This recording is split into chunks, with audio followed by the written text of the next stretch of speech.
वो इंतहाई तकलीफदेह है और इंतहाई परेशान कुन भी हैं। इतनी बड़ी पैमाने पर तबाही। 155 Pakistani armed forces soldiers killed in India strikes during Operation Sindoor in May 2025. Pakistan को इन्होंने और थ्रेट्स की हैं, पाकिस्तान की फौज को और थ्रेट्स की हैं, पानी पे इन्होंने और थ्रेट्स की हैं, ऑपरेशन सिंदूर पे ये डबल डाउन कर गए हैं। ऑपरेशन सिंदूर की बात करेंगे तो आपको क्या लगता है कि अभी इंडिया ने क्लेम किया कि हमने 150 जो सोल्जर्स थे पाकिस्तान के वो मार दिए थे और वो खबर बाहर नहीं आई और अभी रिसेंटली मीडिया के थ्रू ये खबर लीक की गई है। तो पाकिस्तान ने खुद ये स्वीकार कर लिया है कि ऑपरेशन सिंदूर में उनके 155 फौजी मारे गए, लेकिन जैसे ही खबर वहां के टीवी चैनल्स ने दिखाई उसको तुरंत उन्होंने विथड्रॉ कर लिया। इंडियन मीडिया ने 155 पाकिस्तानी फौजियों की एक फहरिस्त जारी की है, जिसके अंदर सिपाही हैं, पाकिस्तान आर्मी से मेजॉरिटी का ताल्लुक है, बीच में पाकिस्तान एयरफोर्स के भी कुछ लोगों के नाम डाले हैं। जो कि हुआ है हमारे साथ जंग में, हमारी सारी एयर बेसिस पे उन्होंने हमले किए हैं, गोले मारे हैं, मिसाइल मारे हैं। इस तरह के सिलसिले को होता देखें तो फिर आने वाले वक्त को दिनों की बजाय घंटों में नापना शुरू कर दें, आपके लिए सहूलत होगी। निकम्मा, निखट्टू, शराबी, कबाबी, ड्रगी। अब भारतीय आर्मी ने 20 और 21 अगस्त को समुद्र में लॉन्ग रेंज मिसाइल्स के तजुर्बे का ऐलान कर दिया। इंडिया के तेवर बता रहे हैं कि मॉनसून खत्म होने का इंतजार नहीं करेगा। पीपल डोंट एक्सपेक्ट कि ऐसा कुछ होगा असल में, इसीलिए जब होगा तो मारे जाएंगे। ऐसा होगा जब अल्लाह ताला दिखा रहा है आपको, यूक्रेन से लेकर ईरान में ऐसा हुआ। अब हमें कोई पसंद आए ना आए, हिंदुस्तान में नरेंद्र मोदी को वहां के लोगों ने सेलेक्ट किया है, इलेक्ट किया है, वो उनके लीडर हैं, हमें पसंद आए ना आए। रिसेंटली पाकिस्तानी मीडिया ने एक ऐसी आर्टिकल लीक कर दी जिसके बाद से भारत समेत पूरी दुनिया को ये समझ आ गया है कि ऑपरेशन सिंदूर के दौरान पाकिस्तान को काफी ज्यादा नुकसान हुआ। समा न्यूज आर्टिकल, जो कि पाकिस्तान का सबसे फेमस न्यूज़ चैनल है, उसने एक आर्टिकल में 155 पाकिस्तानी फौजी जो ऑपरेशन सिंदूर में मारे गए थे उनकी लिस्ट जारी की, जिसके बाद पूरी दुनिया के सामने पाकिस्तान की पोल खुल गई और ये आर्टिकल को डिलीट कर दिया गया। लेकिन ये सच्चाई अब पूरी दुनिया को पता चल गई। मतलब ऑपरेशन सिंदूर में लगभग 120 आतंकवादी, 9 terror camps, 11 air bases, 5 fighter jets, 155 Pakistani फौजी को भारत ने मौत के घाट उतार दिया। यानी तकरीबन 300 से ज्यादा आतंकवादी और फौजी इकट्ठे भारत ने 4 दिनों में ठोक दिए। लेकिन फिर भी पाकिस्तानी मीडिया असीम मुनीर को मेडल्स पे मेडल्स पहना रही है। नरेंद्र मोदी की इंडिपेंडेंस डे स्पीच ये भी उतनी ही तल्ख थी जितनी हमारे हाफिज फील्ड मार्शल की हालिया तकारीर हैं, और महसूस ये भी होता है कि ये जवाब-ए-आं गज़ल के तौर पे पेश की गई। इसमें खुलेआम सिंतास मुआहदे के बारे में कह दिया गया कि ये मुमकिन ही नहीं कि हम दरिया की एक बूंद भी पाकिस्तान को दें, क्योंकि ये मुआहदा ही सरासर गलत था। इसमें अन्याय का लफ्ज़ इस्तेमाल किया है मोदी ने, और ये कहकर कि हमारे किसान पानी की एक एक बूंद को तरसें और दुश्मन हमारे पानी पर मौज करे, ये कैसे हो सकता है। फिर उसने ये भी कहा कि खून और पानी एक साथ नहीं बह सकते। ये एक अजीबोगरीब सा नारा है जो तवील अरसे सुन रहे हैं हम, एक रेटरिक की शक्ल इख्तियार कर चुका है। जैसे ऑपरेशन सिंदूर के बारे में बार बार कहा जाता है कि वो रुका है, ख़त्म नहीं हुआ, ये जारी है और जारी रहेगा।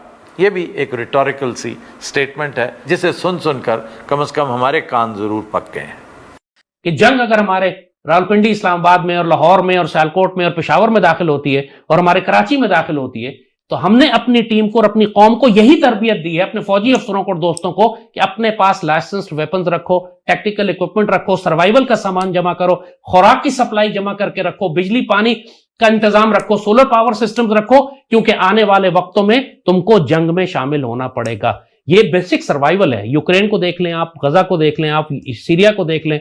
ये अब जितनी भी जंगें होंगी अर्बन होंगी, शहरों में लड़ी जाएंगी, बिजली चली जाएगी, गैस चली जाएगी। आप मुझे बताएं, आपके घर में यूक्रेन जंग में तो एवन जो 20 साल से ऊपर नौजवान थे उन्हें बॉर्डर क्रॉस करने नहीं दिया, उन्हें वेपन्स दिए कि आप लड़े, जबरदस्ती पकड़ के उनको, इसलिए कि उनके पास लोग खत्म हो गए लड़ने वाले ना। पाकिस्तान के पास तो आबादी बहुत है, अल्लाह के फजल से हम लड़ने वाले बहुत हैं, लेकिन द क्वेश्चन इज, आप मुझे बताएं, आपके घर में अगर बिजली पानी गैस खत्म हो जाता है तो आप कितने दिन अपने घर में इस्लामाबाद में सर्वाइव कर सकते? नहीं कर सकते। आप नहीं कर सकते, हमारी टीम कर लेगी, यही फर्क है। मतलब ये अगर आपकी टीम कर लेगी तो आई मस्ट, क्योंकि जो हमारी बात मान रहा है वो सरवाइव कर जाएगा, जो हमारी बात नहीं मान रहा वो फिर इसी तरह ढूंढता फिरेगा जैसे गजा के लोग खाने पीने के बर्तन लेके घूम रहे हैं।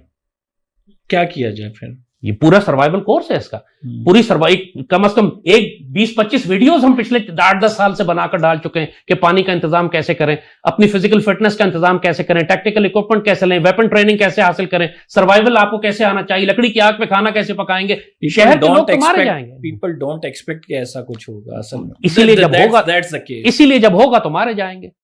ऐसा होगा जब अल्लाह ताला दिखा रहा है आपको, यूक्रेन से लेकर ईरान में ऐसा हुआ। So this is the end of the... मैं इस शख्स को अपने घर का चौकीदार ना रखूं। बयानिया जरा देखें कि जी भारत ने हमला किया तो हमने उनको जवाब दिया, तो इसलिए हम मुल्क के मालिक बन बैठे। क्या मैंने अगर घर में चौकीदार रखा हो, मेरे घर में डाकू हमला करें और चौकीदार उनको अच्छा तगड़ा मुकाबला दे, चौकीदार कुछ मेरा नुकसान करें, मेरे घर का सारा सामान तोड़ जाएं, ठीक है, कुछ ले भी जाएं, जो कि हुआ है हमारे साथ जंग में। हमारी सारी एयर बेसिस पे उन्होंने हमले किए हैं, गोले मारे हैं, मिसाइल मारे हैं, लेकिन चौकीदार कह जी देखो मैंने आपके घर पे कब्जा तो नहीं करने दिया ना, तो इसलिए अब ये घर मेरा है, अब मैं मालिक हो गया हूं, आप बाहर निकलें। कैसे होगा भाई? चौकीदार को जिस काम के लिए रखा है, तनख्वाह दी है, उसका काम ही हिफाजत करना है, वो हिफाजत भी ढंग से ना कर पाए और उसके बाद कह जी कि अब से घर का मालिक भी मैं हूं। किसी कानून और रसूल में ये हो सकता है, लेकिन आफत साहब ये कह रहे हैं हमें कि क्योंकि मार तो हमें बड़ी पड़ी है, लेकिन मैंने घर पे कब्जा नहीं होने दिया, मैंने मामला सेटल करवा लिया, जैसे भी करवाया पांव शांव पकड़ के, तो उसके बाद अब मैं घर का मालिक बन बैठा हूं, तो आप मुझे मालिक तस्लीम करो, और जो मेरे सामने झुकेगा वो तो ठीक है, जो नहीं झुकेगा वो मलून ठहरेगा। पाकिस्तान ने खुद ये स्वीकार कर लिया है कि ऑपरेशन सिंदूर में उनके 155 फौजी मारे गए, लेकिन जैसे ही खबर वहां के टीवी चैनल्स ने दिखाई, उसको तुरंत उन्होंने विथड्रॉ कर लिया। देखिए, पाकिस्तान की ये आदत है, पाकिस्तान जब से ऑपरेशन सिंदूर में उन्होंने मार खाई है, तब से उनका पूरा प्रयास ये रहा है कि किसी तरह से वो ये बात साबित कर सकें कि पाकिस्तान ने भारत को ऑपरेशन सिंदूर के दरमियान हराया। एकमात्र उनका उद्देश्य ये रह गया है, और उसकी वजह से वो लगातार झूठ पे झूठ बोले चले जा रहे हैं। ये देखिए, पुराने जमाने की कहावत है, एक झूठ को बोलने के लिए 100 झूठ और बोलने पड़ते हैं, और फिर भी आप छुपा नहीं सकते। वही इनके साथ हो रहा है। इन्होंने पहले 11 माने थे, अब 155 तो इन्होंने ऑफिशियली डिक्लेयर कर दिए, जिनको कि पोस्टमस अवार्ड्स मिल गए हैं। ये पोस्टमस कोई चेचक से तो मरे नहीं है, ये तमाम लोग वो हैं जिनको कि भारत की सेनाओं ने धराशायी किया, पहली बात। दूसरी बात, इसमें 2 तरह की लिस्टें शामिल नहीं है। अभी मेरे को ऐसा लग रहा है कि इसमें जो इनके एयरफील्ड्स पे जो घमासान भारतीय एयरफोर्स ने मचाया था, उसमें कोई 50-54 लोग उसमें मारे गए हैं, उनका कहीं उल्लेख नहीं है। उसके अलावा जो इनकी मेन फाइटिंग फोर्स है, यानी कि आतंकवादी, वो 100 मारे गए थे, 100 से ज्यादा, उनका कहीं मेंशन नहीं है। उनके बारे में 40 उन्होंने एक्सेप्ट किए थे।